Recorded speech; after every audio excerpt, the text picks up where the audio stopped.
আসসালামু আলাইকুম রহমতুল্লাহ বারাকাতুহু। আমার নাম আহসানুল হক এবং আমার চ্যানেলে আপনাদের স্বাগত।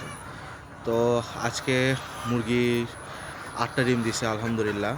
আজকে মুরগির বয়স 134 দিন। ডিমের এখন প্রোডাকশনটা আস্তে আস্তে বাড়তেছে। তো এখন আর ডিম প্রোডাকশন আর কমবে না। চলেন আপনাদেরকে ডিম দেখাই আর কিছু কথা আপনাদেরকে বুঝাই দেই যে যারা নতুন খামারি করবেন তারা যেন এগুলো বিষয় দেখে আপনারা কেউ ভয় না পান। আসেন, এই যে দেখেন মুরগির ডিম, 1টা 2টা 3টা 4টা 5টা 6টা 7টা 8টা 9টা 10টা 11টা 12টা 13 14 15 16 17 18 19 20 21 22 23 24টা ডিম আলহামদুলিল্লাহ মুরগি মনে করেন দিছে। সেদিন দেখছিলাম 12টা আর 2 দিনে দিছে মনে করেন 12টা। হ্যাঁ, তো ডিম এখন প্রোডাকশন আস্তে আস্তে বেড়ে যাচ্ছে আলহামদুলিল্লাহ। এখন আরও বাড়বে, দিন যাবে আরও বাড়বে, দিন যাবে আরও বাড়বে। যত দিন যাবে মুরগি তত ডিমের প্রোডাকশনটা বাড়তে থাকবে। এটা হলো হাইব্রিড মুরগির ডিম, বুঝছেন? এখন আসেন কিছু জিনিস আপনাদেরকে দেখাই। এই দেখেন, আজকে 3টা মুরগি আবার মারা গেছে। যেরকম যে এই দুটো ডিকি মারা গেছে, এই জন্য এই দুটো ডিকি ক্যাট, মানে যে ডিকিগুলো ওখানে আছে ওদের থেকে এগুলো ছোটো ডিকি। আর ছোটো ডিকিগুলা একটু 2-1টা কাটেই, এটা সমস্যা নেই, এগুলো চিন্তা করে কোনো লাভ নাই। এই যে একটা মোরগ মারা গেছে, মোরগ কালকের আগের দিন 3টা মারা গেছে, কালকে 2টা মারা গেছে, আজকে আবার একটা মারা গেছে। তো এগুলা চিন্তা করে লাভ নেই। মুরগির ব্যবসা করতে গেলে এরকম মৃত্যু আপনাদেরকে সচরাচর দেখতে হবে। আপনারা যদি এগুলো দেখে ভয় পান তাহলে আপনাদের মনে করেন যে মুরগির ব্যবসা করা একটু ডিফিকাল্ট হয়ে যাবে। এগুলো মুরগি মারা যাবে। যেগুলো মুরগি আপনারা প্যারেন্টস করবেন সেগুলো হবে, যদি দেখেন যে বেশি মারা যাচ্ছে, যেরকম এই যে মোরগগুলো বেশি মারা যাচ্ছে, আমি ডাক্তার ডাকছি, ডাক্তার আসতেছে, আসার পর ডাক্তার দেখবে।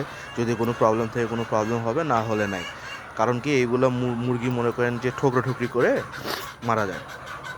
এই দেখেন খাদ্য দিচ্ছে মুরগিকে। হ্যাঁ, এই দেখেন মুরগিকে খাদ্য দিচ্ছে। মুরগিকে খাদ্য দেওয়ার সাথে সাথে দেখেন মুরগির খাওয়ার চাহিদাটা দেখেন ভিতরে।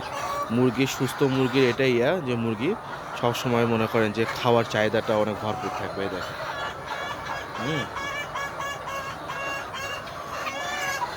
ঠিক আছে, মুরগির খাওয়ার চাহিদাটা এরকম ভরপুর থাকবে। খাদ্য দেওয়ার সাথে সাথে দেখেন, খাদ্য দেওয়ার সাথে সাথে মুরগি এরকম ঝাঁপাই পড়বে খাদ্যের উপরে।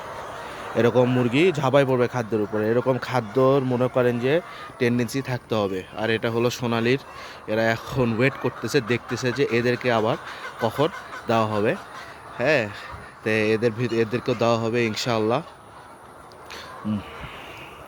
ব্যাপারটা হচ্ছে যারা মুরগির ব্যবসা করবেন তারা সবসময় আমি বলি যে আপনারা প্যারেন্টস করা ট্রাই করবেন। প্যারেন্টসের লসটা খুব কম হয়। দীর্ঘদিন মুরগিরা ডিম দেয়, মুরগির বাজারটা পাওয়া যায় দীর্ঘদিন সময়। এই সময় আপনাদের প্যারেন্টস করলে হয় কি, মুরগির টাকাটা যেভাবেই হোক আপনাদের উঠে আসে। আপনারা ডিম বিক্রি করেন বা আপনারা হলো বাচ্চা প্রোডাকশন দেন, যে কোনো দিক থেকে আপনাদের টাকাটা উঠে আসে, আবার মুরগিগুলো বিক্রি করা যায়।